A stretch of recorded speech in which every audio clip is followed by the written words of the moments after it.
and now Cottonwoods had begun to wake and bestir itself, and grown hard. Jane prayed that the tranquillity and sweetness of her life would not be permanently disrupted. She meant to do so much more for her people than she had done. She wanted the sleepy, quiet pastoral days to last always. Trouble between the Mormons and the Gentiles of the community would make her unhappy. She was Mormon-born, and she was a friend to poor and unfortunate Gentiles. She was only to go on doing good and being happy, and she thought of what that great ranch meant to her. She loved it all, the grove of cottonwoods, the old stone house, the amber-tinted water, and the droves of shaggy, dusty horses and mustangs, the sleek, clean-limbed-blooded racers, and the browsing herds of cattle, and the lean, sun-browned riders of the sage. While she waited there, she forgot the prospect of untoward change. The bray of a lazy burro broke the afternoon quiet, and it was comfortingly suggestive of the drowsy farmyard, and the open corrals, and the green alfalfa fields. Her clear sight intensified the purple sage slope as it rolled before her. Low swells of prairie-like ground sloped up to the west. Dark, lonely cedar trees, few and far between, stood out strikingly, and at long distances ruins of red rocks. Farther on, up the gradual slope, rose a broken wall, a huge monument, looming dark purple and stretching its solitary mystic way, a wavering line that faded in the north. Here to the westward was the light and color and beauty. Northward the slope descended to a dim line of canyons from which rose an uphinging of the earth, not mountainous, but a vast heave of purple uplands, with ribbed and fan-shaped walls, castle-crowned cliffs, and gray escarpments. Over it all crept the lengthening, waning afternoon shadows. The rapid beat of hoofs recalled Jane Withersteen to the question at hand. A group of riders cantered up the lane, dismounted, and threw their bridles. They were 7 in number, and Tull, the leader, a tall, dark man, was an elder of Jane's church. "Did you get my message?" he asked curtly. "Yes," replied Jane. "I sent word I'd give that rider Venters half an hour to come down to the village. He didn't come." "He knows nothing of it," said Jane. "I didn't tell him. I've been waiting here for you." "Where is Venters?" "I left him in the courtyard." "Here, Jerry," called Tull, turning to his men. "Take the gang and fetch Venters out here if you have to rope him." The dusty-booted and long-spurred riders clanked noisily into the grove of cottonwoods and disappeared in the shade. "Elder Tull, what do you mean by this?" demanded Jane. "If you must arrest Venters, you might have the courtesy to wait till he leaves my home. And if you do arrest him, it will be adding insult to injury. It's absurd to accuse Venters of being mixed up in that shooting fray in the village last night. He was with me at the time. Besides, he let me take charge of his guns. You're only using this as a pretext. What do you mean to do to Venters?" "I'll tell you presently," replied Tull. "But first tell me why you defend this worthless rider." "Worthless?" exclaimed Jane indignantly. "He's nothing of the kind. He was the best rider I ever had. There's not a reason why I shouldn't champion him, and every reason why I should. It's no little shame to me, Elder Tull, that through my friendship he has roused the enmity of my people and become an outcast. Besides, I owe him eternal gratitude for saving the life of little Fay." "I've heard of your love for Fay Larkin, and that you intend to adopt her. But, Jane Withersteen, the child is a Gentile." "Yes, but, Elder, I don't love the Mormon children any less because I love a Gentile child. I shall adopt Fay if her mother will give her to me." "I'm not so much against that. You can give the child Mormon teaching," said Tull. "But I'm sick of seeing this fellow Venters hang around you. I'm going to put a stop to it. You've so much love to throw away on these beggars of Gentiles that I've an idea you might love Venters."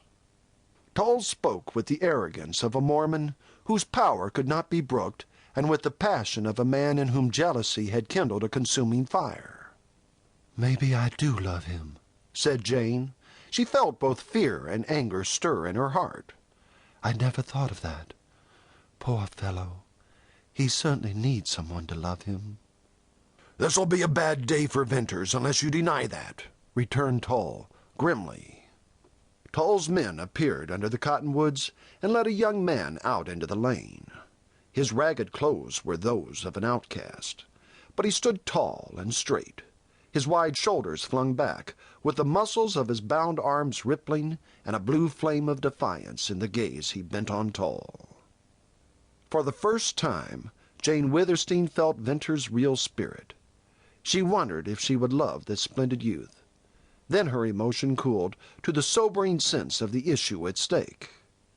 "Venters, will you leave Cottonwoods at once and forever?" asked Tull, tensely. "Why?" rejoined the rider. "Because I order it." Venters laughed in cool disdain. The red leaped to Tull's dark cheek. "If you don't go, it means your ruin," he said sharply. "Ruin!" exclaimed Venters passionately. "Haven't you already ruined me? What do you call ruin? A year ago I was a rider. I had horses and cattle of my own. I had a good name in Cottonwoods. And now when I come into the village to see this woman, you set your men on me. You hound me. You trail me as if I were a rustler. I've no more to lose, except my life." "Will you leave Utah?"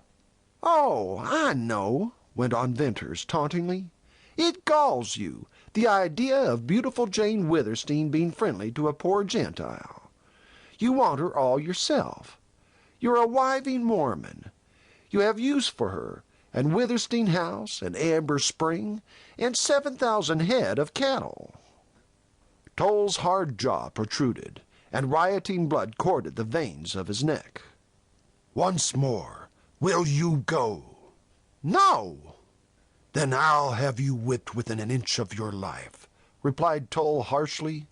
"I'll turn you out in the sage, and if you ever come back, you'll get worse." Venter's agitated face grew coldly set, and the bronze changed. Jane impulsively stepped forward. "Oh, Elder Tull," she cried, "you won't do that." Tull lifted a shaking finger toward her. "That'll do from you.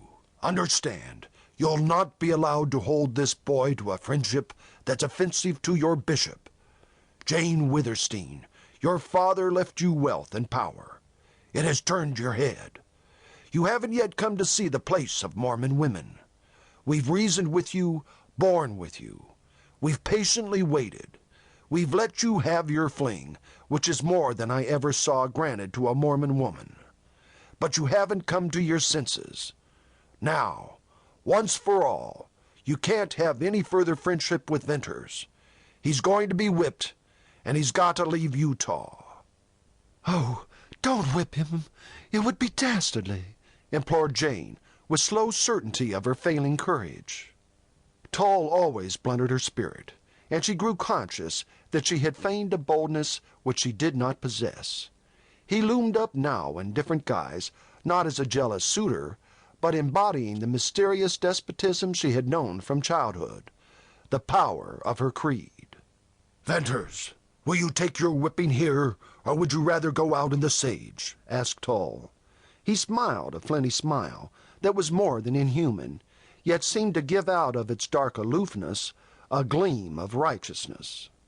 "I'll take it here, if I must," said Venters, "but by God, Tull, you'd better kill me outright. That'll be a dear whipping for you and your praying Mormons. You'll make me another Lassiter." The strange glow, the austere light which radiated from Tull's face, might have been a holy joy at the spiritual conception of exalted duty. But there was something more in him, barely hidden, a something personal and sinister, a deep of himself, an engulfing abyss. As his religious mood was fanatical and inexorable, so would his physical hate be merciless. "Elder, I repent my words," Jane faltered.